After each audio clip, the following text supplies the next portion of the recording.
هل سمعتم عن تلك النار الموقدة؟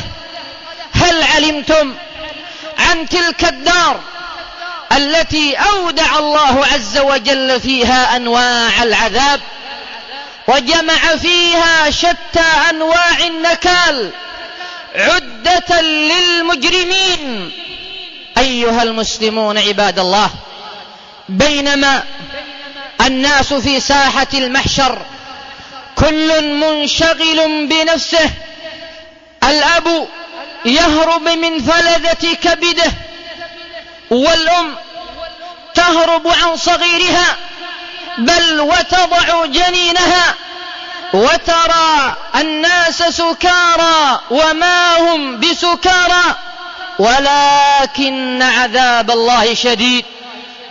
تخون الأرجل أصحابها وتنخلع القلوب من شدة ما ترى وتشاهد. وأنذرهم يوم الآزفة إذ القلوب لدى الحناجر كاظمين. من شدة الهول تزول القلوب عن أماكنها، ولولا ضيق الحناجر لخرجت إذ القلوب لدى الحناجر كاظمين. ما للظالمين من حميم ولا شفيع يطاع.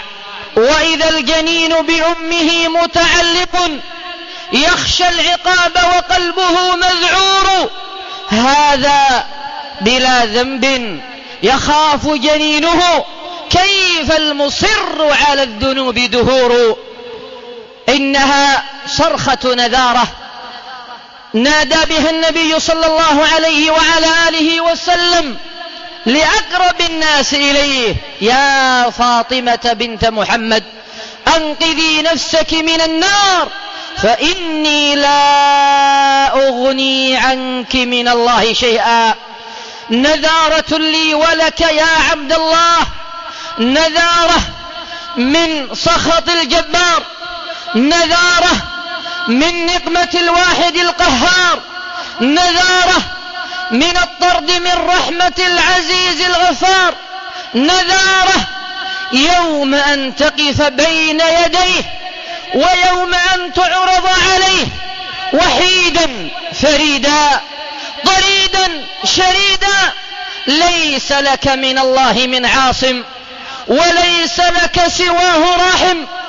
يوم أن تقف بين يدي الله مسلوبا من كل نسب، محروما من كل نصرة، وحيدا بين يديه تنظر وتقلب البصر فلا تجد إلا ذلك العمل.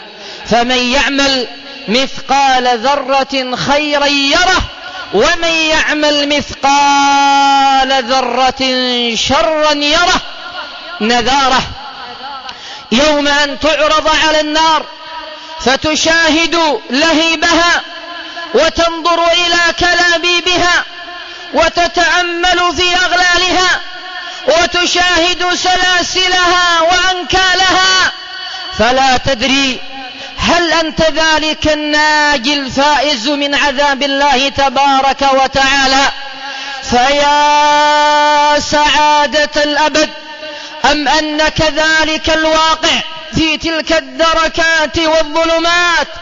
فيا حرقة القلب، فيا حرقة القلب ويا تعاسة الجسد.